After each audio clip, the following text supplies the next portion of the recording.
we have a very quick rapid fire round for you before we wrap up, and hope you're up to the challenge. We're just going to ask you a few questions, starting with your favorite central banker, either present or past.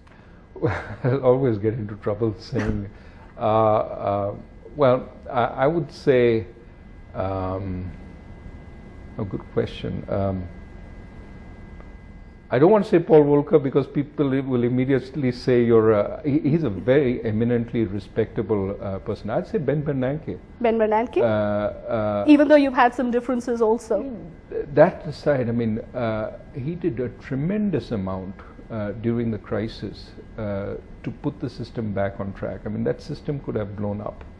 Now, I have my differences on QE2 and QE3, but... He didn't agree with your views on global coordination among central banks also last year.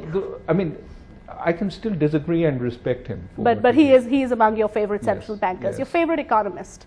John Maynard Keynes. Okay. Just because, not so much that I'm a Keynesian or anything of that sort, but just the vibrancy of his intellect as well as the range of things he did inside economics, but also outside for the government, in fine arts. I mean, he was a true Renaissance man. Your best job so far? Academic. Okay, not being the RBI governor, huh? No, obviously the best job is the current one. The current one, all right. A message that you would have today for Janet Yellen? No, I can just sympathize with her. It's a tough job there, with everybody in the world looking at you and knowing that, if you make a mistake this way or that way, you affect global development. So a message for your Chinese counterpart? Hang in there. I think the central bank in China has been doing a steady job of development, and it's a voice of sanity. Great. A message for Indian industry? Invest. Okay. That's loud and clear, clearly. One word message. A message for the banks? The banks, well, clean up your balance sheets and look for good new opportunities. Build up human capital. I think they all have tough problems. I really admire the work that our bankers are doing. They're working in a difficult environment, but unfortunately they have to continue doing it. A message for an e-commerce entrepreneur today. In fact, we didn't talk about the e-commerce boom. What's your message for them?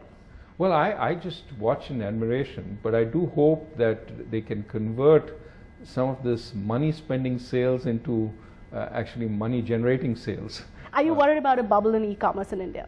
I mean, not yet. The potential is huge, and you worry about bubbles when it's a lot of small families putting their money into these things. So far, it seems deep pocket investors who are putting the money in. So I'm not that worried right now.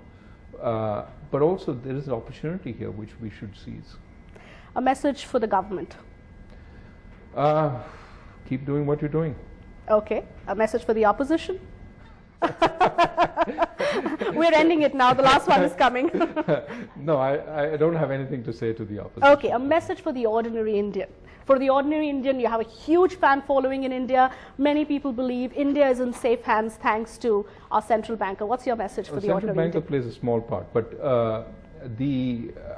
I think that we're on the verge of great things as a country, but we cannot assume that we're there.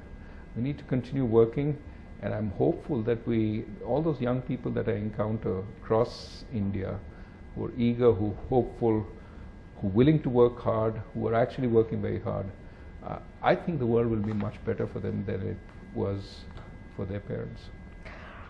Governor Rajan, you clearly do what you do, and we really hope that you continue doing what you're doing, keeping India very safe, keeping the Indian economy absolutely buoyant, and keeping a tight watch on inflation.